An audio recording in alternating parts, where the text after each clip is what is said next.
Leave me breathless. Come on.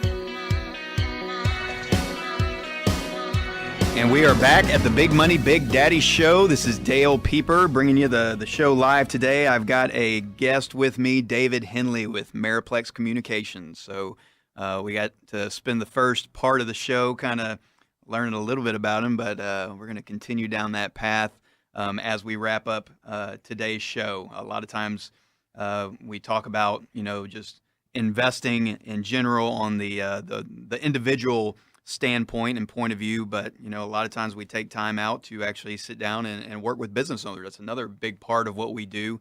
And so with that, we've got David here today, and we're just trying to highlight some of the most successful business owners here in Houston. And so we appreciate that David took the time out of his busy work and personal life to be on the show today. I appreciate that.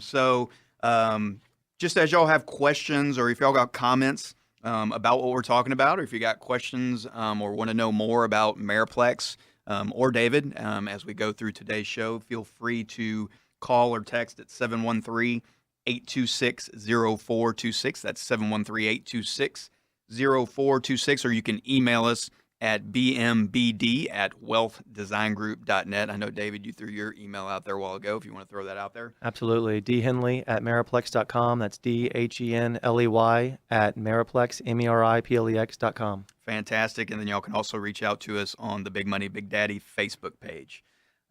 So we kind of ended the last part of the show. We were talking about kind of what your hobbies were.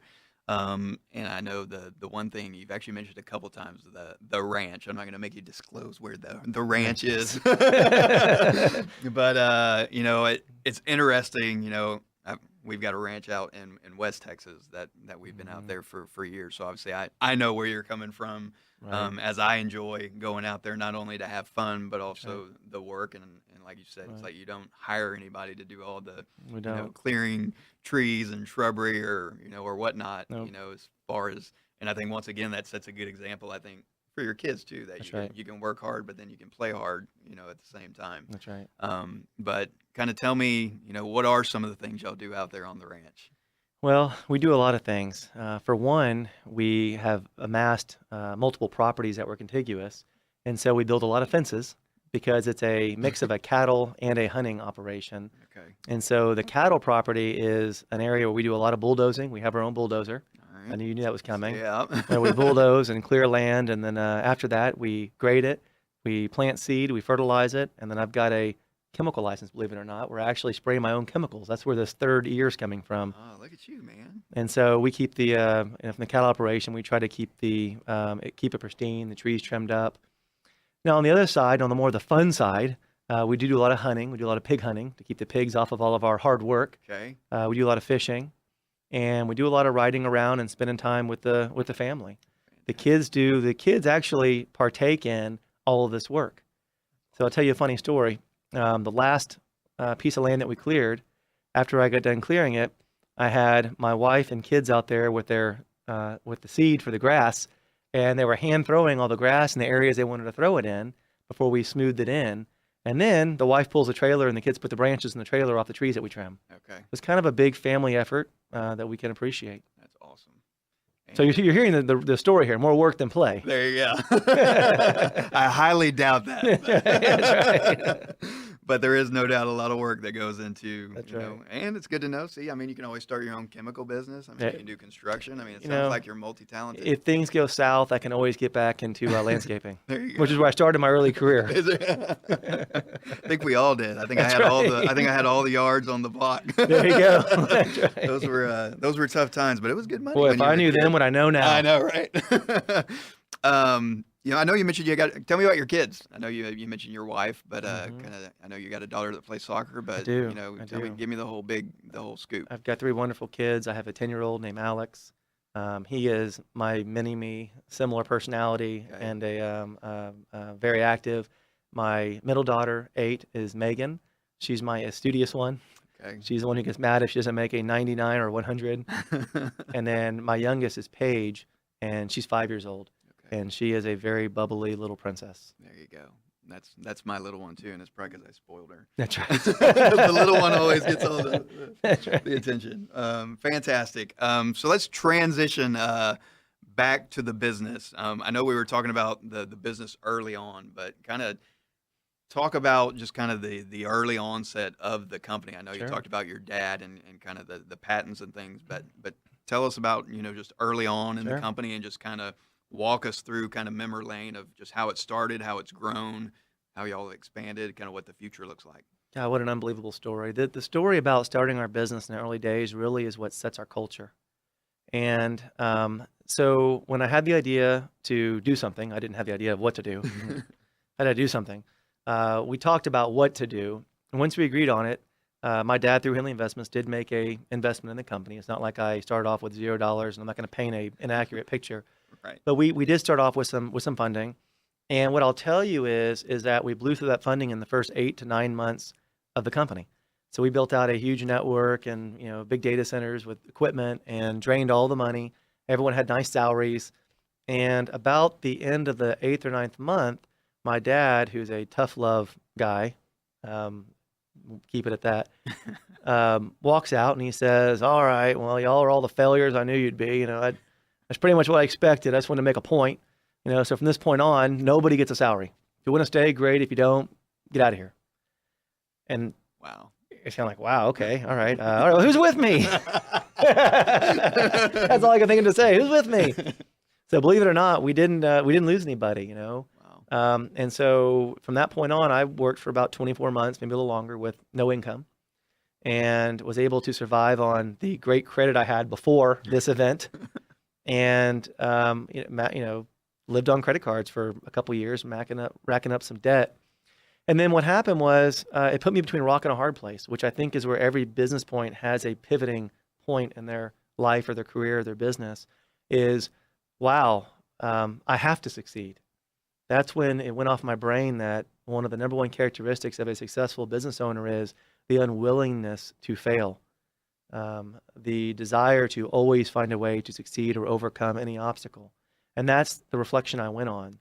And so at that point, I hopped in my old beat up Honda Accord, came to, obviously I didn't have a place to stay at the time, I had no money. Are you living in the Honda Accord? I went to one of my buddy's house from college and lived on his couch, believe it or not, and became a door-to-door salesman. I mean, just went door to door saying, "We got this great service, want to provide it to you," and we were successful.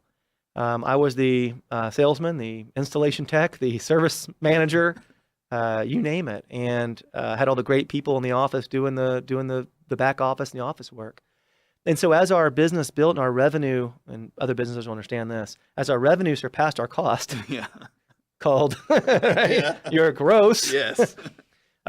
We said, okay, we've got, $20,000 of gross. Everyone gets $1,000 a month.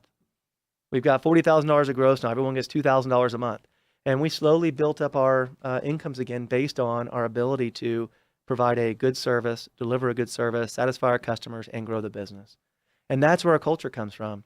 Unwillingness to fail, service your customers, and treat your employees and your customers with all respect. Wow.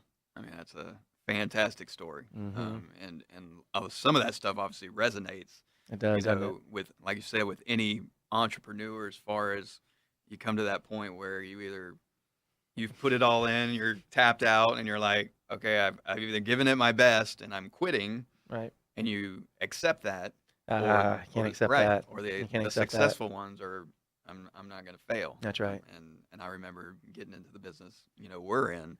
It's very difficult to do that. And I remember my parents and my in-laws being like, "What are you doing? You can go get a job somewhere and make good money." And so I just remember my brain. I'm like, I'm going to show them. I mean, and that's the mentality I think you've got to have. That's right. To be a successful business. That's right. And then your problems all change. Right. They change to, middle management and growing the organization and, finance and all those kind of things. It's funny because I wouldn't say that my job today is any easier than the story I told you a minute ago, which sounds very challenging to a lot of people, especially people who are risk adverse. What I'll tell you is the problems continue to evolve. The challenges evolve. And so every year I face myself with the same relenting, we will succeed, we will overcome this, we will figure this out, we will empower everybody around us. and we'll provide a great service to good businesses around the world. That's awesome story. And so I guess you said your son Alex is quite a bit like you. Do you think he's following in the footsteps? Do you see him? Is he intrigued by the business? Do they? He is. My kids ask a lot of questions about business and politics, believe it or not. They didn't miss a single debate. Wow. Okay.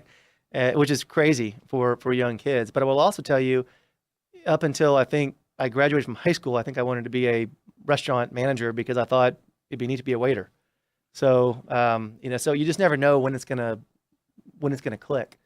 Yeah. But they all are very intrigued, and like your kids, they come to the office with me on the weekends sometime and ask a lot of questions, and eat their meals at my desk and draw on my whiteboard. That's awesome. Okay, cool. So I'm going to ask this question. You might have already given a good answer, kind of in the midst of things, but kind of just tell me. It sounded like the entrepreneur spirit that you have came from your dad, but I mean, tell me. I mean, is that true, or do you think it comes from somewhere else? What helps you keep that spirit up, and where do you find the fuel to keep going? Well, I said that a lot of the original grassroots probably come from experiences and some influence on your environment. However, my dad grew up extremely poor and didn't have a lot of mentors on that side, and was an entrepreneur and very successful. So you really can't directly correlate the two and say that is what's attached. But I will tell you that a lot of traits, and I can tell with yourself as well, are people who are extremely competitive. Right. Just extremely competitive. And it's not that you have to win and someone else has to lose. A lot of times the competitiveness is competitive with the person in the mirror. Yep. How can you continue to improve yourself? How can you set lofty goals and attain them? Or how can you continue moving the ball further and further? Because there's not an end game. It's not, I won. Right. I did it. It's over. Yeah. It's always a new challenge, and that competitive spirit, I think, is what empowers entrepreneurs. That, and it's a combination of lack of patience and patience. Lack of patience, but willing to understand that, you know what, I misjudged the time on this. It may be a little bit longer, but I'm going to be impatient with this new timeline that I set. Yep. Absolutely. And I'm sure the competitiveness shows up in the CrossFit. It absolutely gym as does. well. I compete locally with other people in my similar caliber, and that's a tough pill to swallow sometimes. Yeah. You could probably get me in there. You could probably kick my butt. Talk about, you mentioned a while ago, just highs and lows that you can go through in a business. And, Meriplex started, you said 2001. I mean, we're sitting here 2016, so that's, 15 years. I'm sure throughout that period of time, there's been probably lots of highs, lots of lows. Hopefully not that many lows, but can you walk us through maybe some of those, or just kind of explain when you do face those, how do you get yourself out of them or overcome them? Sure. Well, remember, in order to succeed, you have a lot of failures, right? And so I will tell you, there is a gazillion highs. I live for the highs. The highs are what brings you back day to day and keeps you motivated and keeps you energized and makes you really excited to be there, especially around all the people in the company who you spend more time with than anybody else in your life. The highs are typically running into an unobtainable goal, or something that a client or someone is convinced that we can't be fixed or can't be solved, and coming up with a good solution, implementing it, and seeing the look on everyone's face that you succeeded. That's the high. That's the highest point, is overcoming things. The low, I would tell you that the lowest point has probably been getting negative influence on the culture, which I've been through, and that typically is from bringing in outside leadership and versus promoting from within and developing. Okay. And that was probably my biggest struggle. I've seen it, and hopefully I will not make the similar mistakes multiple times. Okay. All right. We may come back to that. We're going to take another quick break. We've got David Henley here from Meriplex Communications here in Houston. So if y'all got questions, or if y'all want to get in touch and speak to David, feel free to call us at 713-826-0426 or email us at bmbd@wealthdesigngroup.net. This is Big Money, Big Daddy.